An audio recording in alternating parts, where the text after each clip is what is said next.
Zambo Anguissa a-t-il mal fait de répondre à cette invitation? Regardez sur cette image. Mesdames et messieurs, bonjour. Bienvenue sur ce décryptage. Mais avant de décrypter, il fait tellement chaud aujourd'hui. La canicule est au top des plateaux. Actuellement, les amis, j'ai transpiré, mais j'ai décidé de finir avec cette vidéo. Comme vous le remarquez dans cette capture, Zambo Anguissa est avec la légende Samuel Eto'o à un dîner accompagné de Clinton Jay, son meilleur ami. Les deux font partie de l'équipe nationale du Cameroun. Mais actuellement, où Zambo Anguissa, encore très sûr de lui au milieu du terrain de l'équipe nationale, il y a des pharisiens, ceux-là dont j'appelle même les partisans des moins d'efforts, qui sont en train de tirer à boulet rouge sur Zambo Anguissa. Mes amis, Zambo Anguissa a été champion d'Italie. Il a terminé champion pour une deuxième fois dans l'histoire. Normal que le président de l'Afrique l'invite pour un dîner, échanger avec lui et l'encourager pour le titre de cette année. Mais les gens interprètent ça autrement. On dit il est un traître de la tanière, il est ceci. Et ceux-là, ce pharisien dont j'appelle, si vous remarquez, regardez cette image, ce sont ceux-là qui étaient autour de Samuel Eto'o, qui n'ont pas pu avoir ce qu'ils voulaient. Écoutez-moi bien, ils n'ont pas pu avoir ce qu'ils voulaient. Ils ont cherché comment faire. Il y a de cela 2 ans, ils ont monté Zambo Anguissa, ils ont cherché à tisser, ils ont cherché à pousser que Zambo Anguissa va se cogner la tête avec la légende Samuel Eto'o. Mais comme Zambo Anguissa, c'est un garçon tempéré, un garçon calme, il voit, il ne parle pas, il fait doucement, il avance à petits pas. Il a compris qu'est-ce que c'est que la vie.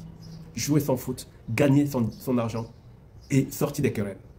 On a tout fait, ça n'a pas marché. Aujourd'hui, on l'a abandonné. Ces mêmes pharisiens l'ont abandonné. Ils sont allés chercher un enfant, le numéro 24, un gars qui avait un cœur blanc, qui était comme Zambo Anguissa, calme, qui ne parlait pas. Ils ont tout fait pour le monter contre son père spirituel. Et aujourd'hui, c'est un combat de titans. C'est avec David contre Goliath. Le jeune, on dit fais ça, il fait. On dit fais ça, il fait. Pourtant, c'était un garçon calme. Ils ont tout fait pour anéantir la carrière de ce gars. Ils ont tout fait pour anéantir sa carrière. Je ne peux pas vous mentir, tu ne peux pas jouer 2 coupes et tu ne remportes pas. Oui, c'est vrai qu'on paie, oui. Mais on ne peut pas arriver jusqu'à là et on ne prend pas une coupe. Nous n'allons pas parler du karma.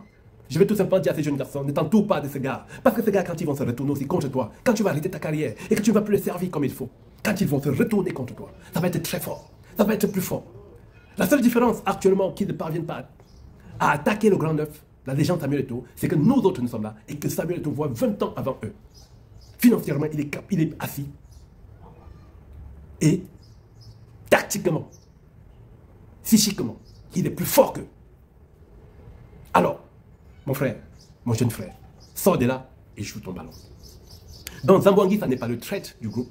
Zambo Anguissa n'a que fait que ce qu'il faut, et c'est ce genre d'image que nous attendons de nos frères camerounais, de vivre ensemble. Pendant qu'ils sont là, c'était nécessaire qu'ils se retrouvent tous autour d'une même table avec le président de l'Afrique pour échanger. Il y a combien de lions indomptables qui sont au Cameroun? Mais comme ils ont formé des clans et des clans, automatiquement, beaucoup ne veulent pas aller rendre visite au président. Alors qu'ils pouvaient le faire. Ils ont peur. Ils ont peur de quoi? De la non-sélection. Mais Zambo Anguissa, il faut vous dire, il est un milieu de terrain incontournable à l'équipe nationale. Vous l'appelez, vous l'appelez pas, il s'en fout. Il gagne déjà beaucoup d'argent et s'il joue, c'est pour l'honneur du pays. Sur ce, les amis, je vais tout simplement vous dire, laissons les querelles, laissons la haine sur le côté, vivons l'amour et partageons la paix.